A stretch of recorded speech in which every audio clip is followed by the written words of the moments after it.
Olá, seja bem-vindo, seja bem-vinda a esta videoaula sobre os direitos da criança e do adolescente, um dos temas mais importantes do nosso ordenamento jurídico brasileiro. Não importa se você é um profissional do ramo do direito, se você é psicólogo ou mesmo assistente social, se de alguma forma você trabalha aí com famílias, trabalha com sujeitos, em situação de vulnerabilidade, certamente este tema do Estatuto da Criança e do Adolescente, ele é um tema importante para você. E como principal autor de referência da nossa aula hoje, além da legislação pertinente a respeito do tema, o Estatuto da Criança e do Adolescente, a lei do SINASE, do Sistema Nacional de Atendimento Socioeducativo, e o Código Civil, além da nossa lei maior, que é a Constituição Federal, eu utilizei esta obra do professor Walter Ishida, o Estatuto da Criança e do Adolescente, comentado, doutrina e jurisprudência, para preparar este conteúdo para vocês. Todos os links referentes ao que eu falar vão estar descritos aqui embaixo, inclusive o link referente a esta obra. Ok? E já adianto desde já que se você tiver alguma dúvida, alguma pergunta, fique à vontade para me contactar por aqui, ok? Gente, é importante nós falarmos, que muito antes do nosso Estatuto da Criança e do Adolescente, a nossa Lei 8.069 de 90, a proteção da criança e do adolescente nos moldes em que nós conhecemos hoje, ela já havia sido descrita lá no artigo 227 da nossa Constituição da República, a nossa Carta Magna, a nossa lei maior. E no artigo 227 da Constituição da República, que você pode acompanhar pelo link aqui embaixo, você abre aí a Constituição e todas as demais leis que eu mencionar aqui, a Constituição já falava sobre a responsabilidade compartilhada que existe entre a família, a sociedade e o Estado de assegurar para a criança e para o adolescente a prioridade na efetivação de direitos.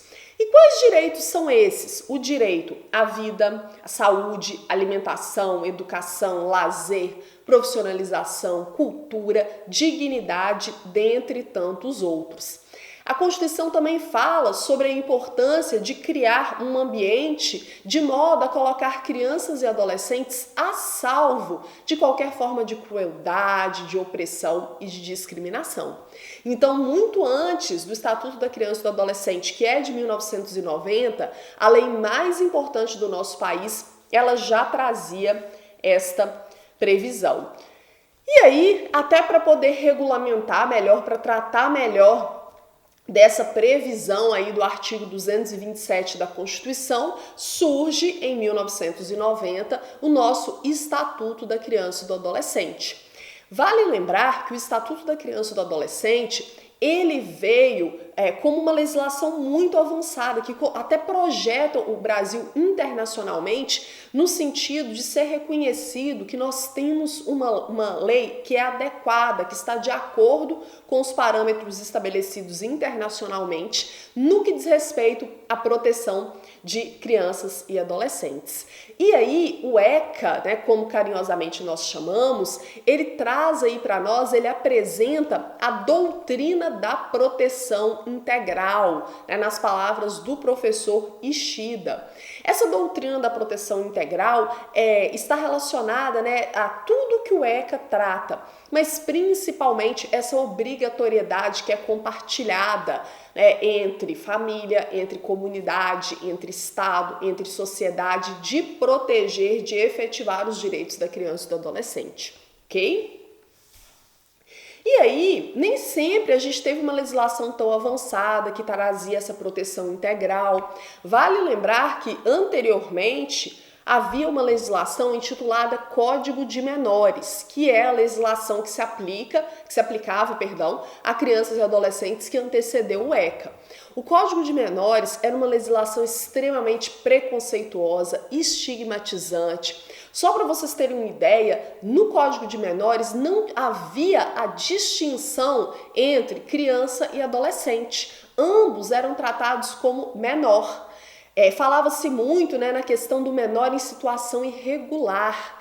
Não tinha essa proteção da criança e do adolescente, nem mesmo para aquela criança e para aquele adolescente que havia sido abandonado, que era órfão, que era o termo, né, que se usava na época. Então, o ECA veio para romper, né, com todos esses preceitos que estavam até então previstos no Código de Menores, que hoje nós entendemos como inadequado.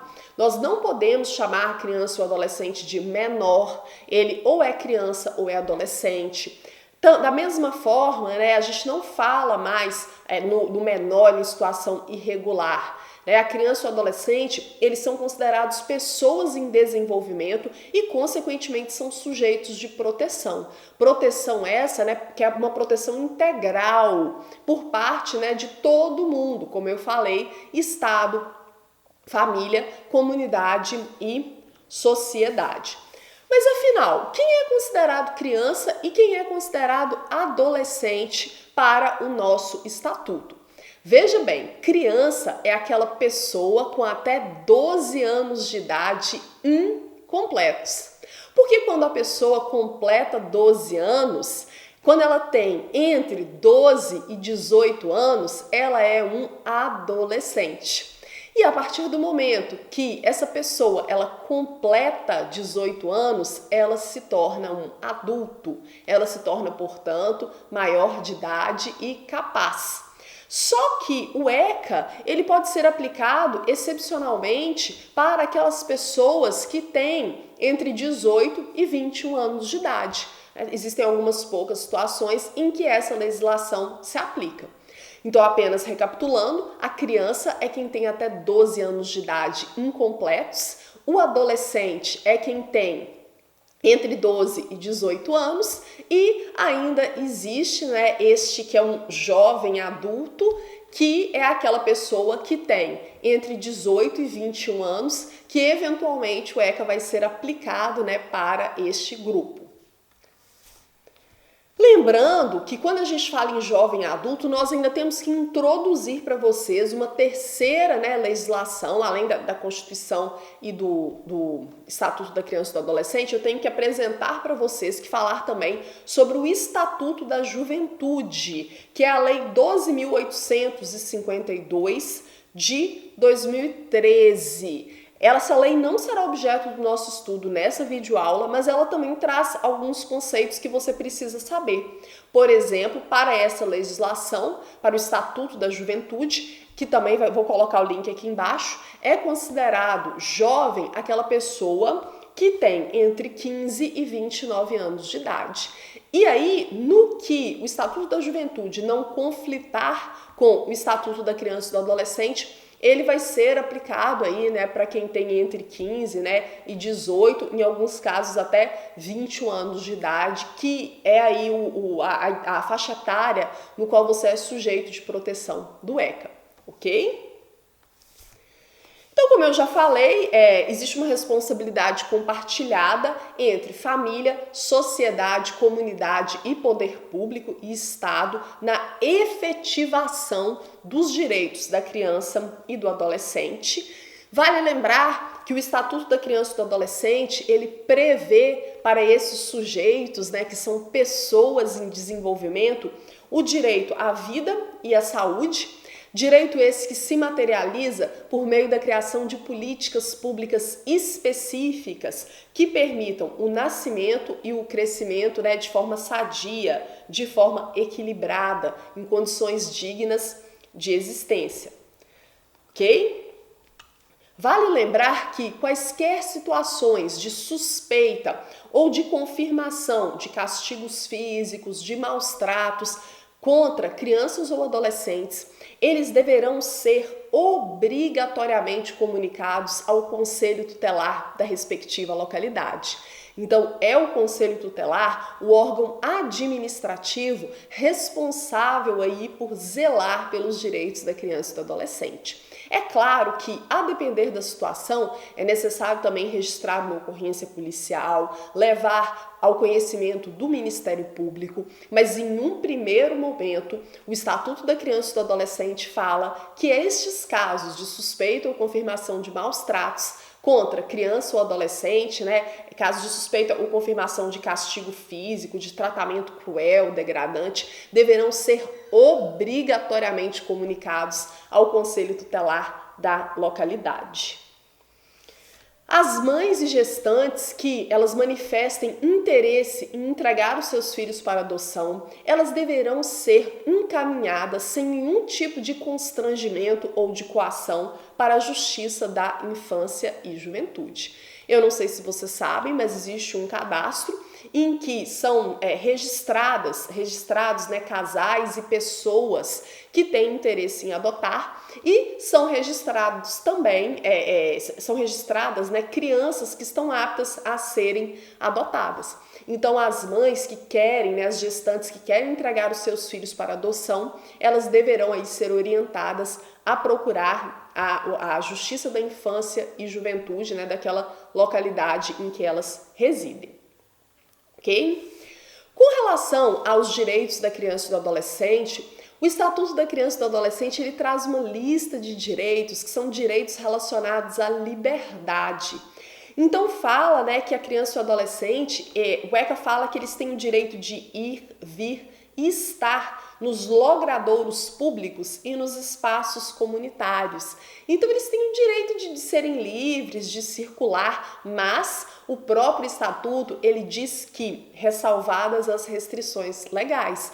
Porque você que está me acompanhando deve saber que a criança e o adolescente não pode frequentar todo e qualquer tipo de lugar. A criança e o adolescente não pode, por exemplo, frequentar um bar em que é servida bebida alcoólica, uma boate, dentre outros estabelecimentos que são considerados inadequados para a sua condição de pessoa em desenvolvimento. Então, existe o direito de ir e vir, mas podem ser estabelecidas restrições legais. A criança e o adolescente têm o direito de opinião e de expressão, têm o direito de crença e culto religioso, tem o direito de brincar, de praticar esportes e se divertir, que é uma característica inerente a essa faixa etária. Tem o direito de participar da vida familiar e comunitária sem nenhum tipo de discriminação. Tem o direito de participar da vida política na forma da lei. Lembrando que o voto, ele é facultativo para quem tem entre 16 e 18 anos. A criança e o adolescente têm o direito de buscar refúgio, auxílio e orientação. Vale lembrar que o ECA ele sofreu algumas alterações em 2014 em virtude da morte cruel do menino Bernardo. Havia um projeto de lei tramitando, que até então tinha o nome de Lei da Palmada, e acabaram optando por dar para essa legislação o nome de Lei do Menino Bernardo. Eu não sei se vocês lembram deste caso, mas o menino Bernardo é um garotinho que ele era constantemente vítima de maus tratos e ele foi morto por sua própria família. Ele tentou por algumas vezes denunciar essa situação de maus tratos em que ele vivia, mas ele não foi devidamente levado a sério. Hoje, o Estatuto da Criança e do Adolescente, ele proíbe de forma absoluta o uso de castigos físicos, de tortura, de qualquer tipo de violência como uma forma de educar as nossas crianças e os nossos adolescentes. O ECA, ele diz inclusive que a criança e o adolescente têm o direito de ser educados e cuidados sem o uso de castigo físico ou de tratamento cruel ou degradante como formas de correção, disciplina ou de educação. Já havia aí alguns colegas, até professores de direito, defendendo a tal da palmada pedagógica, o psicotapa, mas vale dizer que nós não coadunamos com esse tipo de posição. Se nós fizermos a interpretação literal do Estatuto da Criança e do Adolescente, Essas situações que envolvem castigos físicos, que envolvem maus tratos, devem ser sim reprimidas, e os pais que incorrem nessas condutas, né, isso deve ser feita a comunicação para o conselho tutelar. E antes que você que está aí me assistindo, né, faça brincadeiras do tipo, lá em casa tinha a vara da infância e juventude, né, minha mãe que era juíza, ela que pegava a vara, ou então dizer que você foi educado, né, com o chinelo havaianas. Gente, vale lembrar que se você tem mais ou menos a minha faixa etária, ou talvez seja um pouco mais velho, talvez até um pouco mais novo, a concepção a respeito dos direitos, a respeito de como que algumas coisas devem ser feitas, né, em âmbito da sociedade, elas vão evoluindo com o passar dos tempos. E é normal que a lei ela acompanhe essa evolução, a gente espera que a lei acompanhe essa evolução. Então, hoje não é mais admitido, né, essas correntes pedagógicas mais modernas, bem como o Estatuto da Criança e do Adolescente, ele não admite o uso aí de castigos físicos, maus tratos, tratamento cruel para educar crianças e adolescentes. E assim, se aconteceu com você, se funcionou, se não funcionou, né, isso não está em discussão aqui. Há quem faça uma interpretação mais aberta dessa previsão no ECA e diga, né, que o que é proibido é só aquele castigo físico cruel, aquela situação degradante, né, que eventualmente um tapa e corretivo não se enquadraria nessa proibição. Há quem entenda que se enquadraria sim. De qualquer forma, o nosso objetivo aqui com o estudo de vocês é fazer uma abordagem objetiva do que diz a legislação, e para a legislação existe essa proibição, ok? Vale lembrar que existem dois tipos de família previstos aí no Estatuto da Criança e do Adolescente: a família natural e a família extensa ou ampliada. Quem é a família natural? A família natural é aquela comunidade formada pelos pais, né, o pai, a mãe, ou hoje em dia, né, 2 pais e 2 mães, e os filhos, ou qualquer um deles e os seus filhos. Já a família extensa ou ampliada é aquela que vai além da unidade do casal, incluindo aí aquelas pessoas com quem a criança e o adolescente têm laços de afinidade ou de afetividade. Em algumas situações, não é possível a manutenção daquela criança ou daquele adolescente com a sua família natural. E é aí que surgem as modalidades de colocação em família substituta previstas aí no Estatuto da Criança e do Adolescente. Então, a criança e o adolescente, ele pode ser colocado em família substituta por meio de guarda, da tutela ou da adoção. E sempre que possível, a criança ou adolescente vai ser previamente ouvido por equipe interprofissional. Tem uma coisa super importante que merece ser registrada aqui, é que, segundo o Estatuto da Criança e do Adolescente, a falta ou a carência de recursos materiais não constitui motivo suficiente para perda ou suspensão do poder familiar. O que é o poder familiar? O poder familiar, ele é um poder-dever que os pais têm em relação aos seus filhos enquanto eles são crianças e adolescentes. É um poder no sentido de que eles têm o direito de educar, né, de transmitir os valores, de criar, digamos assim, aquelas crianças, né, da forma como eles acham mais adequado. Mas é um dever porque existem obrigações previstas na lei que eles precisam também atender. A exemplo de prover aquela criança, né, materialmente, com alimento, a exemplo de, por exemplo, proteger aquela criança do frio, a exemplo de cuidar aí das necessidades básicas, né, de matricular na escola, acompanhar a frequência e o rendimento. E tem aquelas situações em que a lei permite, né, que aquela família seja destituída deste poder familiar, que já chamou pátrio poder, viu, gente? Hoje não chama mais, né? Antes era o poder do pai, ainda, né, retrato de uma sociedade machista, patriarcal. Hoje é o poder familiar. E o ECA é claro, o fato de uma família ser muito pobre não é motivo para ela perder o poder familiar, perder aí este poder-dever em relação àquela criança e aquele adolescente. Sendo que nesses casos, essa família ela tem que ser cadastrada junto à assistência social do município e tem que ser dado suporte para ela, né? Se for o caso, essa família vai ser incluída em programas de transferência de renda, a exemplo do Bolsa Família, mas isso não é motivo para perda, né, ou destituição do poder familiar. Vamos falar um pouco sobre a guarda, pessoal. O que o Estatuto da Criança e do Adolescente diz sobre a guarda?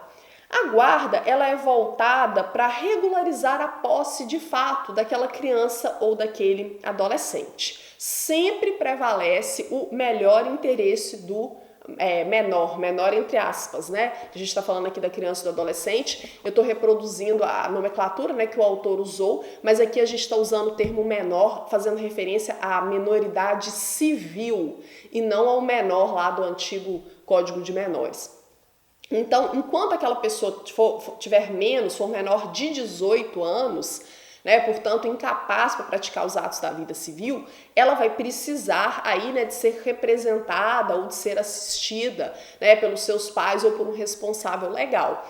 E aí a guarda, ela é uma das modalidades de colocação em família substituta, só que está relacionada à regularização da posse daquele menino ou daquela menina. Ou seja, a guarda nada mais é do que com quem aquele menino ou aquela menina vai morar. Então tem situações em que às vezes os pais, né, eles precisam ir para fora do país, buscarem melhores condições de vida e a avó ou o avô fica com a guarda. Tem situações em que os pais se divorciam e um deles acaba sendo o detentor desta guarda, né, acaba morando, a criança fica morando com um deles. Lembrando que nesses casos hoje, né, vem sendo preferível a modalidade de guarda compartilhada para que aquela criança ou aquele adolescente, ele cresça aí, né, com ambas as referências, né, a referência aí de ambos os pais ou as mães.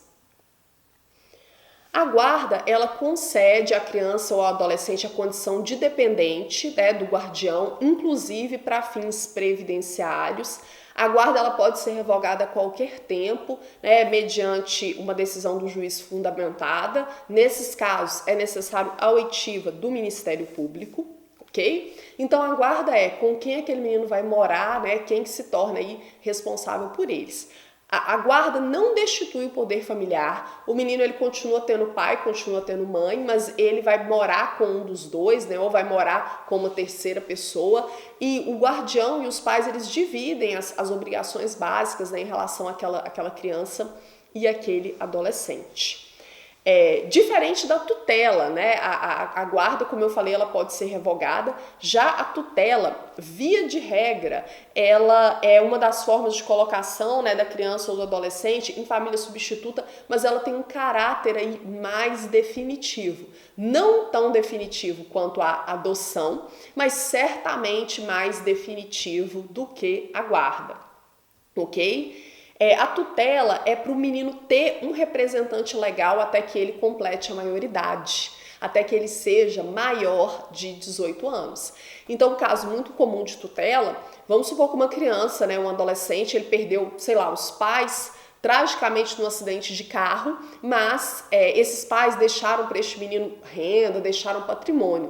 É claro que uma criança, aí, sei lá, de 10 anos de idade, não tem condição de exercer a própria administração patrimonial. Nessa situação, o juiz nomeia para ele um tutor, que é uma pessoa que vai ficar responsável por ele até que ele complete a maioridade e que vai aí praticar todos os atos da vida civil, né? Que vai fazer a administração desses bens, né? Deste patrimônio que for deixado para ele.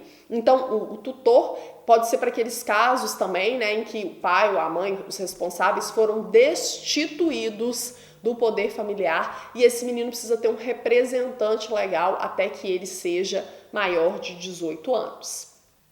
Então, a tutela é para quem tem menos de 18 anos, ela está melhor descrita no artigo 1734 do nosso Código Civil. Vou colocar o link aqui embaixo para você também. E o artigo 1734 do Código Civil, ele fala que as crianças e os adolescentes cujos pais forem desconhecidos, falecidos ou tiverem sido suspensos ou destituídos do poder familiar, terão tutores nomeados pelo juiz ou serão incluídos, né, em um programa de recolocação familiar, ok? Geralmente, via de regra, a obrigação do tutor, né, em relação ao seu pupilo, ela cessa quando este completa aí 18 anos de idade, se tornando maior para os atos da vida civil. Já a adoção, que é a nossa terceira modalidade de colocação em família substituta, ela é uma medida excepcional e irrevogável, a qual você deve recorrer só quando forem aí esgotadas todas as possibilidades de manutenção daquela criança ou daquele adolescente em sua família natural ou em sua família extensa, ou ampliada. A pessoa que é adotada ou adotando, ele deve ter no máximo 18 anos, né, a data do pedido, a não ser quando ele já estiver, né, sob a guarda ou tutela dos adotantes. Além disso, o Estatuto da Criança e do Adolescente, ele fala que, em caso de conflitos entre direitos e interesses do adotando e de outras pessoas, vai prevalecer sempre o melhor interesse, os direitos da criança e do adolescente, que é o adotando. A adoção, ela atribui ao adotado a condição de filho do adotante para todos os fins. Inclusive, até pelo princípio da isonomia, são proibidas discriminações havidas entre filhos adotados e filhos biológicos. É muito importante que isso fique registrado. Qualquer pessoa maior de 18 anos pode adotar, independentemente do estado civil. O ECA fala que tem que ter uma diferença de idade de pelo menos 16 anos entre adotante e adotado. Então, uma pessoa com 18 anos de idade, por exemplo, ela poderia adotar uma criança de até 2 aninhos de idade, só a título de exemplo, ok? E independe do estado civil. Então, uma pessoa solteira pode adotar, assim como casais, independente da orientação sexual, podem adotar. Então, da mesma forma que casais héteros, os casais homoafetivos também podem adotar, ok? Há muito tempo, não existe mais esse tipo de discriminação. Em 2011, o STF reconheceu a entidade, a união estável homoafetiva como entidade familiar, né? Hoje em dia já existe resolução do CNJ determinando aí que os cartórios constituam união estável, façam o casamento, então eles podem adotar da mesma forma que casais héteros, ok? E no caso de adoção conjunta, vamos supor que eu fosse solteira e quisesse ter um filho, eu posso adotar como pessoa solteira. Agora vamos supor que eu sou solteira, eu quisesse ter um filho e aí eu convidasse, né, algum amigo meu para poder ser o pai desse menino, né? Vamos supor que eu sou solteira, eu quero ter uma criança. Aí eu chamo alguns dos meus amigos e falo assim, olha, eu tô querendo ser mãe. Aí esse amigo meu fala assim, eu também tô querendo ser pai. Aí eu convido ele pra gente adotar uma criança em conjunto. Será que isso é possível? Gente, para o ECA, isso não é possível. Nada impede que pessoas solteiras adotem, mas a pessoa solteira, ela pode adotar individualmente, ok? Para a adoção conjunta, é necessário que o casal seja casado ou pelo menos tenha uma união estável constituída.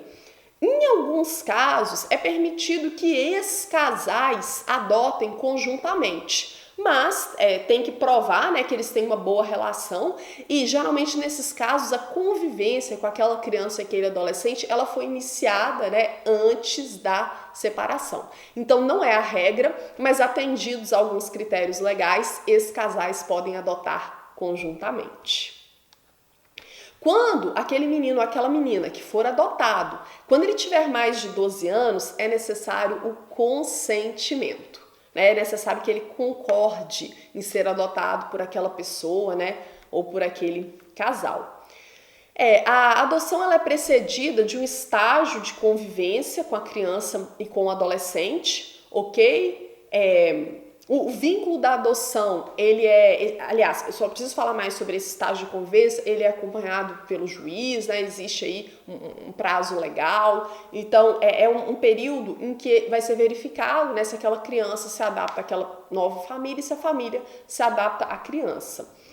O vínculo da adoção, ele é constituído por sentença judicial que é registrada na certidão de nascimento da criança e do adolescente e a respeito da qual não é fornecido nenhum tipo de certidão, até para preservar, né, aquela criança, o adolescente e sua família. Com relação ao direito à educação, vale lembrar que a criança e o adolescente tem o direito de acesso à educação, tem o direito de igualdade de condições, né, para este acesso e para a permanência na escola, tem o direito de de participar, né, da vida da escola, de ser respeitado por seus educadores, de contestar critérios avaliativos e até de recorrer a instâncias escolares superiores.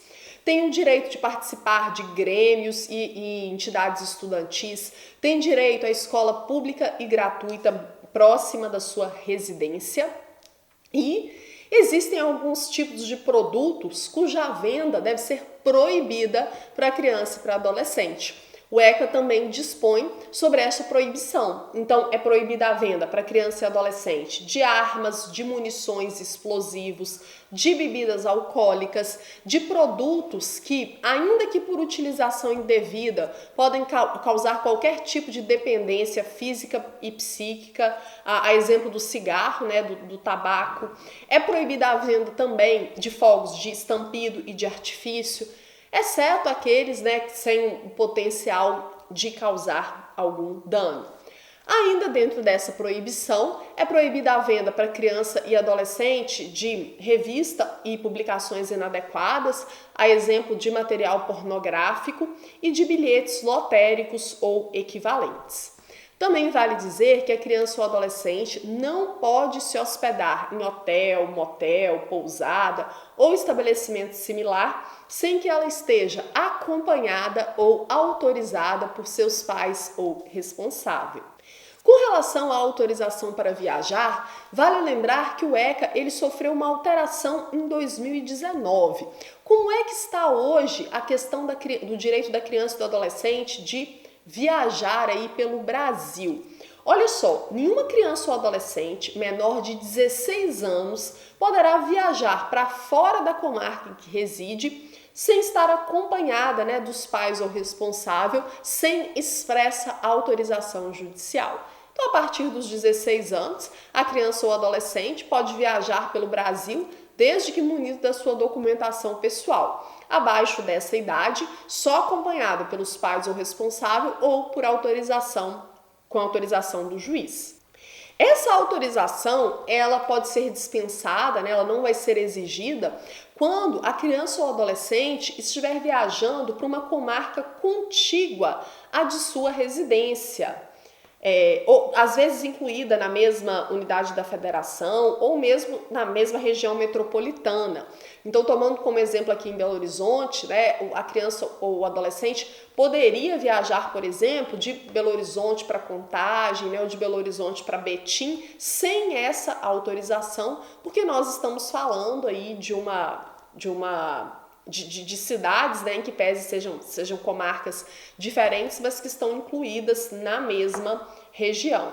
Também não é exigida essa autorização judicial se a criança ou adolescente ela estiver acompanhada de algum parente, né, de um ascendente, por exemplo, dos avós, né, ou colateral maior, até em terceiro grau, comprovado, né, documentalmente o parentesco. Então, a criança poderia, por exemplo, viajar com o avô ou com a avó, porque é possível que esse parentesco seja comprovado, né? Os avós estão incluídos aí entre os ascendentes. Mas é possível também que a criança ou adolescente viaje acompanhado de uma pessoa maior de idade, por exemplo, uma madrinha, um amigo da família, uma amiga da família, desde que expressamente autorizada, né, autorização por escrito, pelo pai, mãe ou seu responsável legal. E aí o juiz ele pode, a pedido dos pais, conceder uma autorização válida por 2 anos para essa criança ou este adolescente viajar desacompanhada em território nacional. Quando nós estamos falando de viagem para o exterior, aí a situação já é diferente, né? A viagem para o exterior, a autorização do juiz, ela vai ser dispensada se a criança ou adolescente estiver acompanhada pelos dois, por ambos os pais ou responsável, ou se estiver a viajar acompanhada na presença de um dos pais, né, ou só o pai ou só a mãe, expressamente autorizada pelo outro. E neste caso, o documento precisará ter firma reconhecida. Ainda dentro dos direitos da criança e do adolescente, vale lembrar que o ECA ele prevê a aplicação de medidas de proteção e de medidas socioeducativas. As medidas de proteção, elas são aplicadas quando direitos da criança e do adolescente estejam sendo violados. Violados por quem? Por ação ou omissão do Estado, violados por falta, omissão ou abuso dos pais ou responsável, ou mesmo direitos violados em razão de sua própria conduta. As medidas de proteção, elas serão aplicadas pelo Conselho Tutelar, a maioria delas pode ser aplicada pelo Conselho Tutelar, ou pela autoridade judiciária, pelo juiz da infância e juventude, sendo que algumas dessas medidas de proteção só podem ser aplicadas pelo juiz, a exemplo da colocação em família substituta. Quais que são essas medidas de proteção? Vou explicar para vocês em linhas gerais. Encaminhar aos pais ou responsável, mediante termo de responsabilidade, apoio, orientação, apoio e acompanhamento temporários, determinação da matrícula em estabelecimento educacional, inclusão em programas oficiais de proteção, requisição de tratamento médico ou psiquiátrico para crianças e adolescentes que necessitem, inclusão em programas de tratamento para crianças ou adolescentes dependentes de drogas, acolhimento institucional, inclusão em programa de acolhimento familiar, né, a chamada família acolhedora. O acolhimento institucional é feito em abrigos, hoje chamada, né, de entidades de atendimento. E, por fim, a colocação em família substituta, que eu já falei que é por meio de guarda, tutela e adoção, que pode ser uma medida de proteção aplicada para criança e para adolescente. Existem também as medidas socioeducativas. As medidas socioeducativas, elas são aplicadas exclusivamente para o adolescente que cometeu um ato infracional. O ato infracional, ele nada mais é do que uma conduta descrita como crime ou contravenção na lei, que por ter sido praticada pelo adolescente, recebe aí um tratamento diferenciado do ECA e é chamado de ato infracional. Sendo que existe uma súmula 108 do STJ, que diz que a aplicação de medidas socioeducativas ao adolescente pela prática de ato infracional é de competência exclusiva do juiz. Não confundam que o Conselho Tutelar não pode aplicar medida socioeducativa. O ato infracional tem algumas características. Por exemplo, deve ser considerada a idade do adolescente na data em que ele praticou o ato infracional. Aqueles princípios que são estabelecidos, né, na Constituição para o adulto acusado da prática de crime, muitos deles se aplicam ao adolescente acusado de ato infracional. Então, o adolescente ele não pode ser privado de sua liberdade sem que ele tenha sido pego em flagrante, sem que ele tenha sido apreendido, é a terminologia certa, em flagrante de ato infracional, ou mesmo, a não ser que seja por ordem do juiz. Nenhum adolescente pode ser privado de sua liberdade por meio de internação sem o processo legal, sem o devido processo legal, sem ser processado, sem ter o direito de defesa. Ele tem o direito de ser ouvido, de estar acompanhado por seus pais responsáveis, né, de constituir advogado ou defensor público.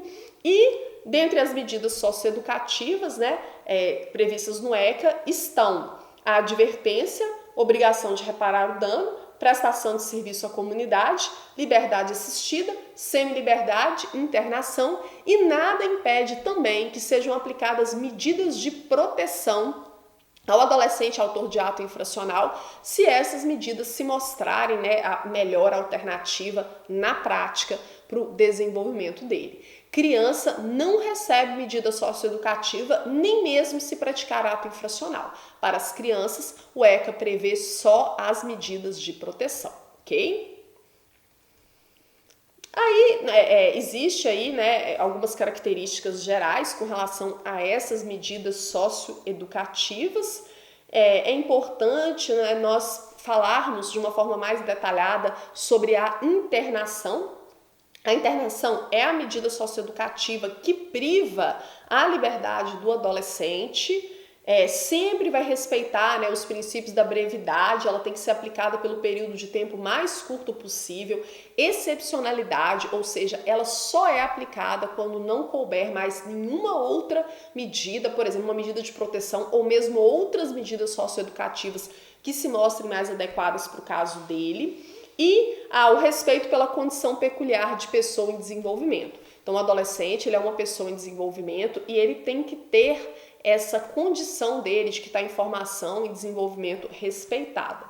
O adolescente que está cumprindo medida socioeducativa de internação, ele tem sim direito de realizar atividades externas, né, do centro socioeducativo, a exemplo, por exemplo, de um curso profissionalizante, qualquer coisa assim, depende da equipe técnica da unidade, né, autorizar ou não, a não ser que exista aí uma expressa determinação judicial em contrário. Então, via de regra, o adolescente que está cumprindo medida socioeducativa de internação, ele pode eventualmente sair do centro socioeducativo, a não ser que o juiz diga que não pode.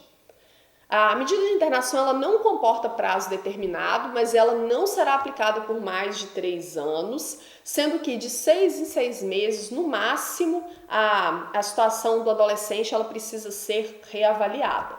Em nenhuma hipótese o tempo de internação vai exceder 3 anos, sendo que quando completa 3 anos, ou ele vai aí ser aplicada para ele uma medida socioeducativa menos gravosa, por exemplo, semi-liberdade, né, ou liberdade assistida, e quando essa menina completa 21 anos, ele tem direito de ser automaticamente, né, colocado em liberdade, porque ninguém com mais de 21 anos vai ficar sob a proteção do ECA. A medida de internação ela tem alguns critérios para ela ser aplicada. Por exemplo, só quando o ato infracional cometido por esse adolescente for cometido mediante grave ameaça ou violência contra a pessoa, por reiteração no cometimento de outras infrações mais graves, por descumprimento reiterado e injustificável de outra medida anteriormente imposta. Então, note que a internação ela deve ser sempre a exceção e não a regra. O ECA traz a possibilidade de ser aplicada a internação provisória deste adolescente, né, antes de sentença judicial, pelo prazo máximo de 45 dias.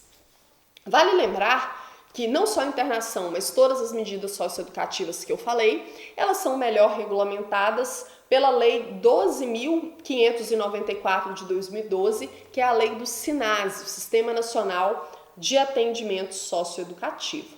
Essa lei ela trata aí da competência de cada ente da federação, então a União vai ser responsável aí por formular e coordenar a Política Nacional de Atendimento Socioeducativo.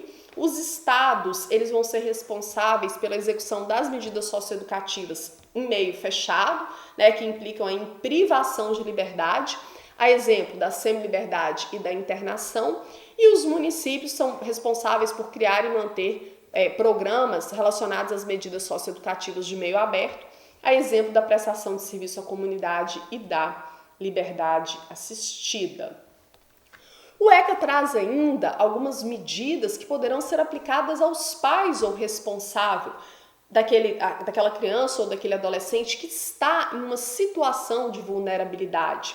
A exemplo do encaminhamento a serviços e programas oficiais ou comunitários de proteção, apoio e promoção da família, a inclusão em um programa oficial ou comunitário de auxílio, né, para o caso daquela criança ou daquele adolescente que é alcoólatra ou usuário de drogas, A criança e o adolescente, a família, né? Na verdade, essas medidas são aplicáveis, são medidas que podem ser aplicadas de proteção para a criança e para o adolescente, mas podem ser aplicadas para a família, né? Então, os pais de crianças ou adolescentes que sejam dependentes de álcool, drogas, são encaminhados para tratamento.